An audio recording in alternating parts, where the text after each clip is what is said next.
Timbul sebuah pertanyaan di tengah-tengah masyarakat. Bagaimana hukumnya mengikuti tarekat? Di tempat saya sendiri, sangat banyak sekali anak muda yang mengikuti tarekat. Maka pada video kali ini sangat menarik untuk kita bahas. Simak video ini hingga selesai agar kita menemukan jawaban yang sebenarnya.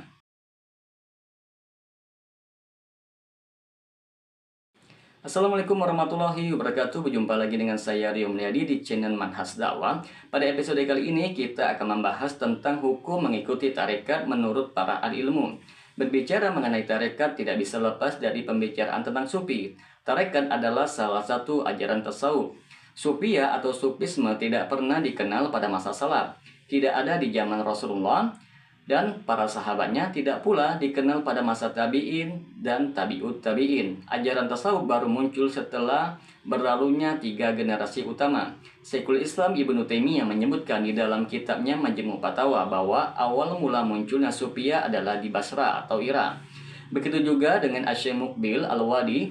Beliau mengatakan sebagaimana yang tercantum di dalam kitab Musara'ah halaman 376 bahwa bid'ah tasawuf muncul setelah tahun 200 Hijriah. Tasawuf tidak ada di zaman Nabi SAW, di zaman sahabat maupun tabi'in. Sebagai ajaran yang baru dalam agama ini, tasawuf atau sufiyah membawa berbagai macam penyimpangan-penyimpangan di antaranya.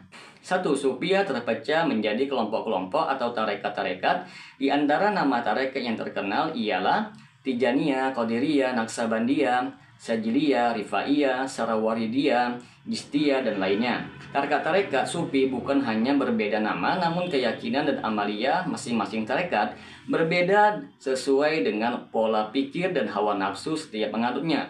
Demikianlah mereka kaum sufi berpecah belah, padahal Islam melarang perpecahan dan hanya mengenal satu jalan saja, yaitu Shiratal Mustaqim, jalan Rasulullah SAW dan para sahabat beliau. Yang kedua, sebagian sufi berdoa kepada selain Allah.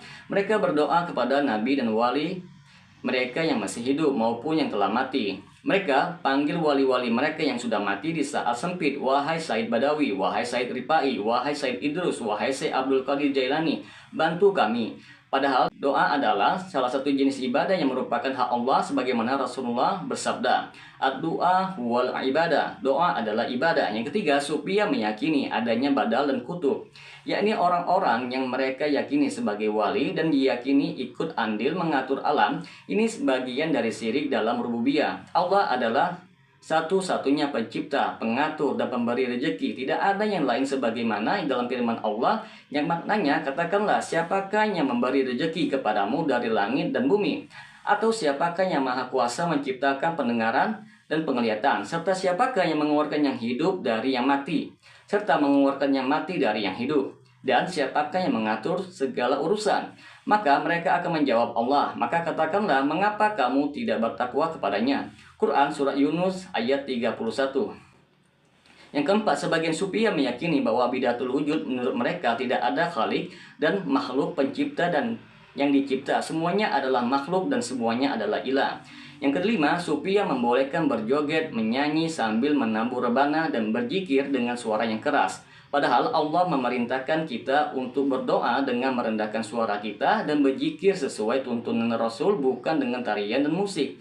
Asy-Syaikh Muqbil menerangkan di dalam kitab Musara'ah halaman 388, Ibnu Qayyim pernah menerangkan bahwa beliau pernah melihat orang-orang sufiyah berjoget di Arafah. Beliau melihat mereka berjoget diiringi rebana, juga melihat mereka berjoget di Masjid Qaib. Lebih lanjut, Asy-Syaikh Muqbil juga mengatakan, pernah satu hari aku naik ke Masjidil Haram bagian yang atas. Aku dapati sekelompok besar manusia dari Turki, Sudan, dan Yaman. Mereka berjoget sambil berputar-putar. Yang keenam, kaum sufi membuat zikir-zikir bid'ah yang tidak dilakukan siapapun dari generasi terbaik. Di antaranya, mereka berzikir dengan semata menyebut lafaz Allah. Sebagian mereka hanya menyebut lafaz hu. Padahal Rasulullah menyatakan, zikir yang paling utama adalah ucapan la ilaha illallah. Yang ketujuh, sebagian sufi yang mengklaim mengetahui ilmu yang gaib, yang mereka istilahkan dengan ilmu laduni atau kasyaf. Padahal pengetahuan ilmu gaib adalah kekhususan Allah. Allah berfirman yang maknanya, katakanlah, tidak ada seorang pun di langit dan di bumi yang mengetahui perkara yang gaib kecuali Allah. Quran Surah An-Naml ayat 65. Yang kedelapan, Sufiyah mengklaim bahwa Allah menciptakan Nabi Muhammad dari cahayanya, kemudian Allah menciptakan segala sesuatu dari cahaya Nabi Muhammad. Namun, Al-Quran mendustakan mereka. Yang kesembilan, mereka membagi manusia menjadi 3 tingkatan, yaitu syariat, ma'rifat, dan hakikat.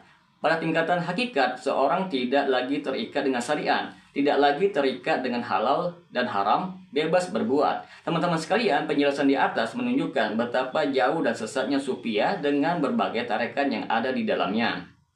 Semoga dengan sedikit penjelasan ini dapat bermanfaat bagi teman-teman sekalian, dan apabila channel ini bermanfaat bagi teman-teman sekalian, silahkan subscribe dan share. Semoga bermanfaat. Assalamualaikum warahmatullahi wabarakatuh.